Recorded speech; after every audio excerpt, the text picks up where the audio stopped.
Hey everyone, it's Robert from On My Turntable. Hope you're having a great day today. It's Thursday. Time for another video. This time I want to join in on a thread from Isaac from Blind IsLind and his co-host, the beautiful Christina from the Blind Guru. These guys did an amazing job on their video. They were talking about their top 5 greatest songs, which is no small feat, believe me. I've tried my best to come up with 5 myself, and hopefully I'll be worthy of what I show. But again, it could change today, it could change tomorrow, it could change in the next 5 minutes, these songs. But some cool stuff. First off though, I received something in the mail today from the amazing, the wonderful DJ Trish. If you don't know Trish's channel, please check her out. I'll put a link below to her channel. She is just wonderful. She not only shows her videos about, it's all about the music. She shows a lot of her nature walks, bunnies and birds, and her beautiful beach area that she lives near, and the bay and all the wonderful boats in the bay, and she's just she's just a wonderful person, happy, and a breath of fresh air with all this stuff going on. So thank you, Trish, thank you. I'll show you guys what I got from her. I also received a little note, but I'm going to keep that to myself. And Trish, your stuff's in the mail, and hopefully it'll arrive okay. I want to return the favor because you're so gracious.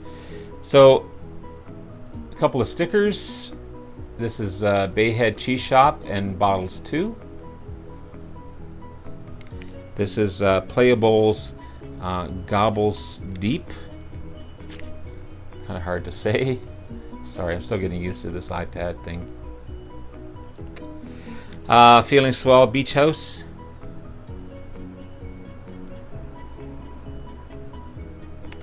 And Beach House Classic Board Shop, Bayhead, New Jersey. Thank you for that. And a couple of compilation CDs. This is Eargasms 2020 number 1.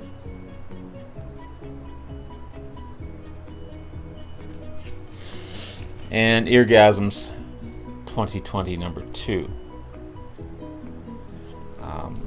I was looking at these earlier. Some of them I recognize, some of them I don't. So I'm really looking forward to discovering everything on here.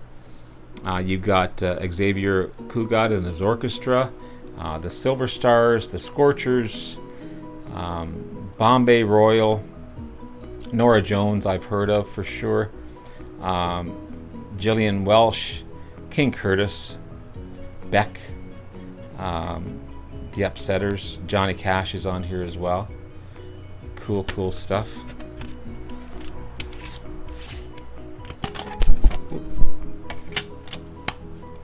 And you've got Spyro Gyra, which I absolutely love. I had one of their albums for a year before I realized how good it was, and since then I picked up 2 more of their albums. They're just wonderful stuff.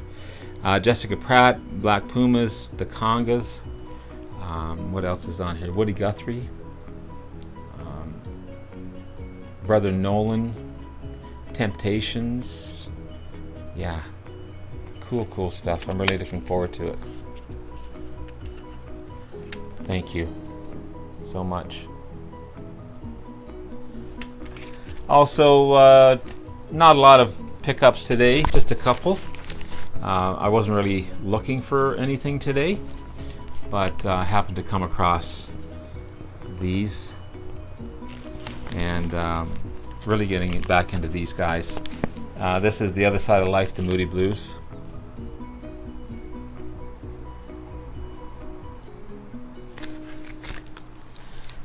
And this is a rock and roll alternative at Atlanta Rhythm Section. So Unto You is the big hit off of this one, and it's just a great album. It really is. I really like this. I want to get more of their stuff. So that's it for pickups today. So let's get into my top 5. Let's see how I do. So, how about the band? First off, before I start, every one of these I've chosen, the songwriter was in their in their late teens or early 20s when they wrote these songs, and they're still standing today, which is a remarkable feat. Who writes these powerful songs when they're 18, 19, 20, 21, and stands the test of time, still around 20, 30, 40, 50 years? That's just remarkable. And it just goes to show why I think some of these are some of the greatest songs, not only for the song itself but for the writing of the song. So, The Weight by the band, Canadian American rock band, 90% Canadian. Levon Helm, the American in the band. They were the backup band for Ronnie Hawkins. They were the backup band for Bob Dylan, going through his rock stage, and were booed every night. They just got sick of being on the road. Levon Helm left. They went on and formed their own band and simply called it the band, because that's what everyone knew them as, was the band. So one day, guitarist Robbie Robertson, an amazing songwriter, still writing great songs today, was inside strumming away in his Martin guitar, and he happened to look into the sound hole and saw this sticker that it was made in Nazareth, Pennsylvania, and hence he wrote the song "The Weight" based on that. Pulled into Nazareth feeling about half past dead. What a verse! What a amazing stuff. It's a song about traveler's experience, arriving, going around town, leaving the town itself, in this town called Nazareth, Pennsylvania.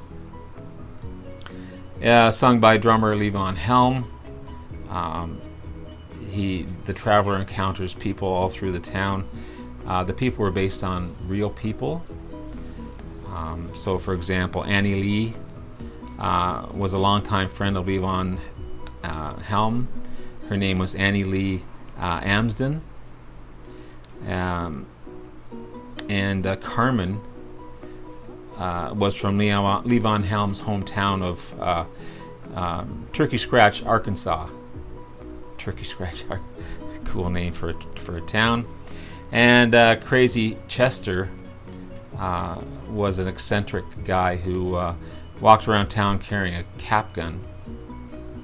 And Ronnie Hawkins would tell him to keep the peace at a lot of his concerts with this cap gun. But again, wonderful song capturing Americana, written by this Canadian guy. But it just proves the talent of not only Robbie Robertson but the rest of the band, and how talented they were. They were regarded as one of the best bands of the time, highly regarded by not only Bob Dylan but Bruce Springsteen and all these big players. Eric Clapton loved them. He wanted to become part of the band. George Harrison thought highly of them as well. Just remarkable stuff. So that's and again, these aren't in any particular order, but that's one of my top 5s, is The Weight. Next, A Whiter Shade of Pale by Procol Harum. It's really, if we break it down, about a drunken sexual experience gone wrong. That's all it is. And it's it's also basically a girl leaving a guy. But Gary Brooker's writing is so strong that it paints a completely different picture of the circumstance, and his word framing and his use of word styles. So like, we skipped the light fandango, and as the miller told his tale, like, who talks like that? I mean, just, skip the light fandango is a flowing way of dancing, and a miller's tale is basically someone telling a tale. But a miller, you think of this guy with this big beer mug and stuff. It's just really a bunch of guys sitting around a table at a pub, getting drunk and feeling sorry for themselves. But it's written in such a way, and it still stands today as one of the greatest songs ever written. And Gary Brooker still sounds just as good today as he did back then. And yeah, he was so young when he wrote this. It's just wonderful stuff. So that's another one. I guess number 4. Number 3. Does anybody really know what time it is by Chicago? It's from their Chicago Transit Authority, their debut album. Sung and written by Robert Lamb, an amazing songwriter. He says it was a simple song written, but written differently. It's not a blues-based song like a lot of the songs of the day. The horns shine. He wanted the horns to shine in this one, which they do, and they shine throughout the song. He wanted to introduce Lee Laughlin's amazing trumpet playing, which it also does. Starts off with this free-form piano solo for about the first 3.5 minutes by him, and then it kicks in and blasts you with this horn intro, and of course Lee Laughlin's solo beginning this off, and the piano playing all the way through. It's just remarkable how they write these songs. It's a song about the importance of taking time, kind of stepping back, and appreciating the small pleasures in life, and not getting so wrapped up in all the stuff that's going on, and racing against the clock.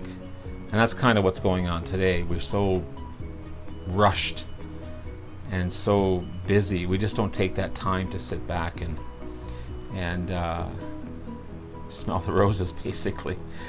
So it's kind of a stand the test of time type of song in its words and its structure and in its meaning as well. So again, does anybody really know what time it is by Chicago?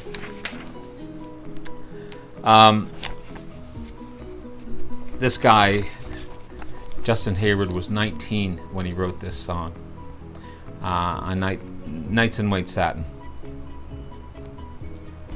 One of the best and most beautiful songs ever written, and this guy was 19 years old. What does he know about what's he know about life at that age?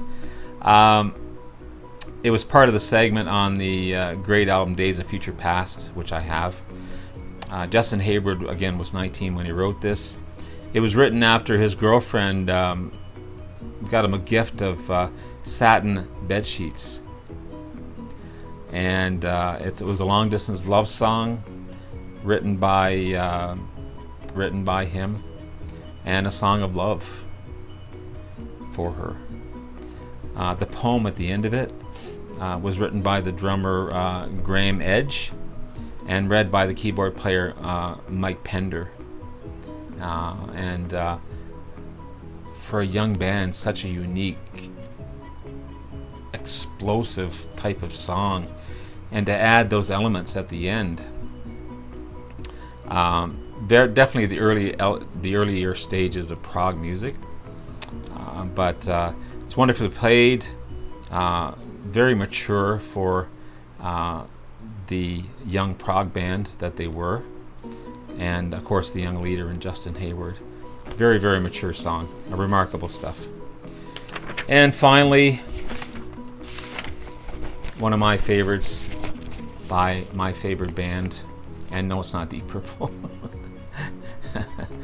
I can't. I love their stuff, but I can't say they have the best songs in the world.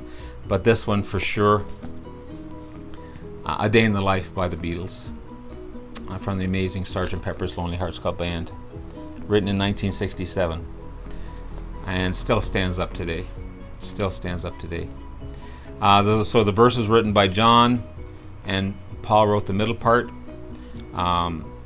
Yes, there was some drug influences involved, but I didn't want to get into that stuff.